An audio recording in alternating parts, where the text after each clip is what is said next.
When we put in the heat pumps, well, I've calculated it out because I track all of this stuff on with Quicken, and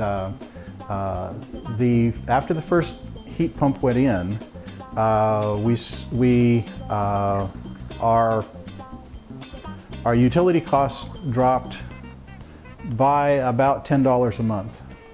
But one of the things that was happening, because it was new and I wasn't sure that it was going to work, and so I left the pilot light on in the gas stove in the back, and that is actually fairly expensive if you just run that stove all the time.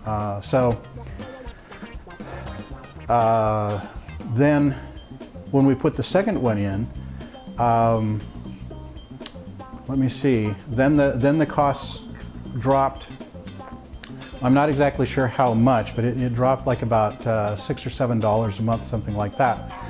That's on the average though, because when it got very, very cold, and when the temperature drops like into the 20s outside, then these are not really they're really not that effective.